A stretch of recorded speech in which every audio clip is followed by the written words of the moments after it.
For years, America's beef producers have been leaders in the area of sustainability. After all, responsible land and natural resource stewardship go hand in hand with successful, long-term cattle businesses. So why have cattle and cattle producers become targeted as public enemy number one when it comes to environmental sustainability and climate change? We're joined by a great panel of experts who will share their thoughts on this timely topic and give us some insight on how this issue will impact the future of the beef industry. Our first guest is Colin Woodall. He is the CEO of the National Cattlemen's Beef Association, and before that, spent a decade as NCBA's chief lobbyist in Washington, D.C. Our next guest is Bob McCan of McFadden Ranch in Texas. Bob is past president of NCBA and is currently the president of the Global Roundtable for Sustainable Beef. We're also pleased to have Dr. Sara Place with us, who spent years researching sustainability and currently works as the technical consultant at Elanco. And our final panelist is Dr. Wayne Morgan. He serves as the corporate vice president and president of protein products and sustainability for Golden States Foods, and is also the chairman of the U.S. Roundtable for Sustainable Beef. Well, let's get started with our discussion, and I guess I'd like to begin with setting the stage relative to definitions. Sustainability seems to be defined in a number of different ways by a number of different people. Dr. Place, what would you, or how would you define sustainability? Yes, so really there is some broad agreement about the big picture of what sustainability means, right? First, that it's about economic viability, right?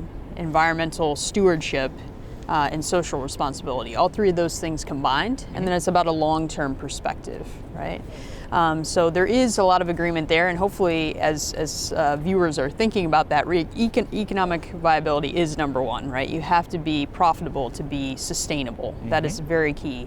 But there are these other aspects of it too.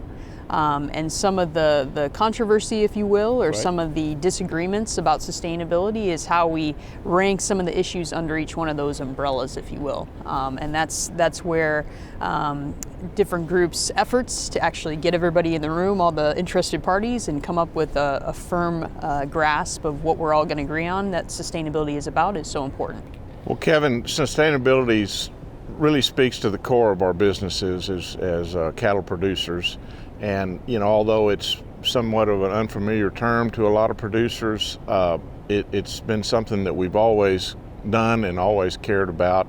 The three components that Sara spoke to, environmental and economic and responsible for your communities are things that cattlemen have always done. Right. So I kind of look at sustainability as just a term that we're able to use as a vehicle to kind of bring our consumers and our producers together, because it speaks to things that we're all concerned about, and we can share those values. What do you say to people who say, you know, we've seen a lot of fads come and go. There was the lean meat fad, and you know, is this a fad that's going to be gone if we simply ignore it, Colin? No, it's not going away. And what's interesting is when you're out there talking to a lot of cattle producers and you bring up the term sustainability, you get a lot of eye rolls. And as Bob said, it's not about putting another level of burden on cattle producers. It's about taking the great work that they're already doing and showcasing it and putting some metrics behind it.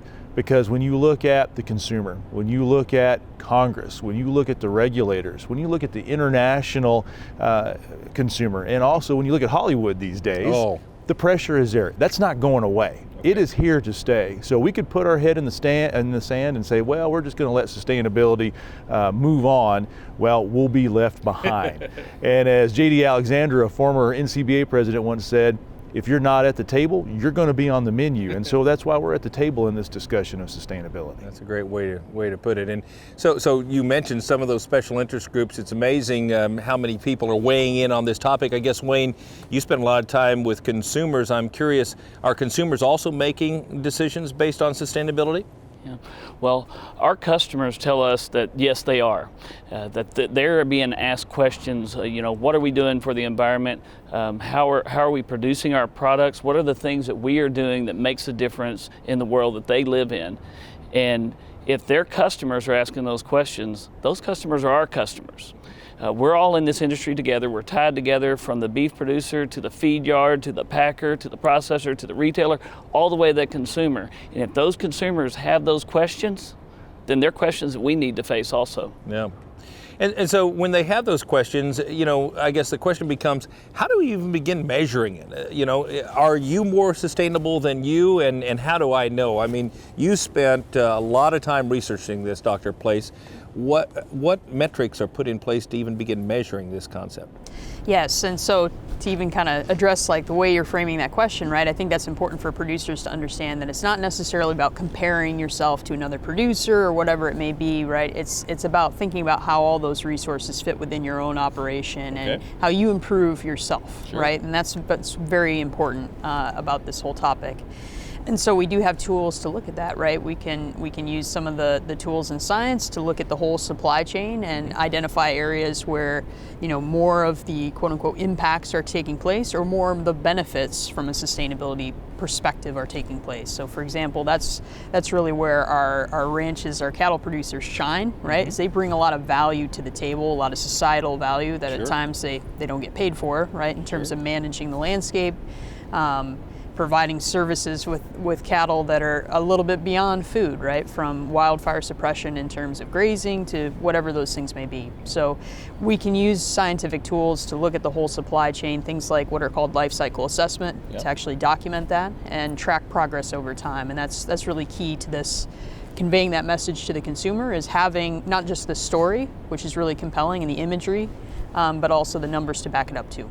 I'm really glad to hear you say that, because I'm fearful that in some cases people have tried to pit one production system against the other and say grass-fed is better this way or grain-fed is better this way or cattle are more sustainable in this part of the country or that part of the country. Is that right? Yes, and I think that's really key. As we know, right, the United States is just so diverse, right, in terms of the landscapes, the natural resources that we have available, and so what makes the most sense in one area is going to be very different in another, right? Even as we sit here in Texas, the diversity is huge, right, in terms of what management systems work best. So I think that is what's key, is for folks to understand that it's not about comparisons like that, right? It is about your own operations. And I think, again, when folks think about that or hear that, right, they're already doing that, right? They're already probably setting goals for their own business and saying, how can I get better?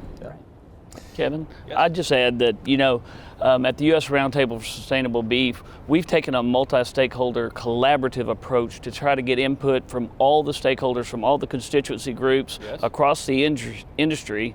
But we've given the reins to the individual stakeholders of each constituency group to develop metrics around a common set of indicators so that we can be working towards these common indicators.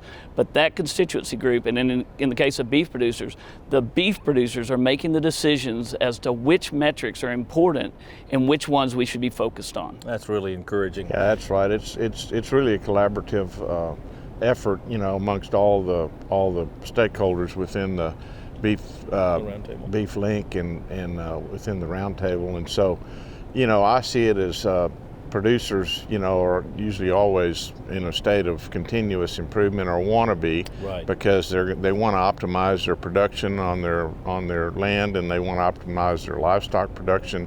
And so it speaks to a lot of the things that the consumers are concerned about as well. That's encouraging. So what's one thing you want producers to know about this? Colin, what would be a message that you would have for producers relative to sustainability?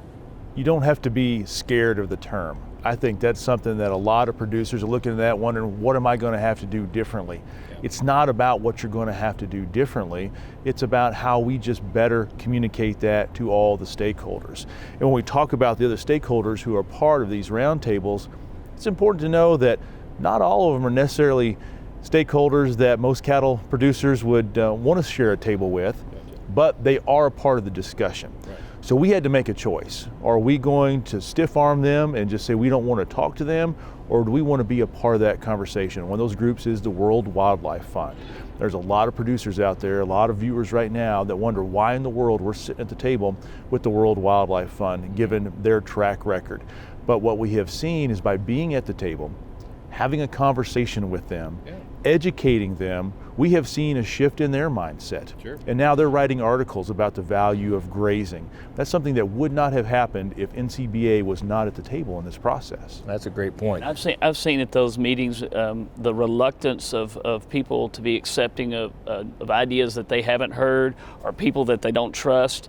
And we've been working on this roundtable for 5 years, and the people that have been in the room, I think they have a respect and a trust for those WWF members that are on our team and they're a part of our roundtable that didn't exist before. And those members are collaborators, and they bring things to the table that sometimes we haven't thought of before, and give us new ammunition to help tell our story. So I think they've been a vital part of this roundtable, even beyond just the namesake, because I'll be the first to admit early on I was reluctant, but I thought, well, you want to have their name, but come to find out, they are really great contributors. They brought a lot of great things to the table for us.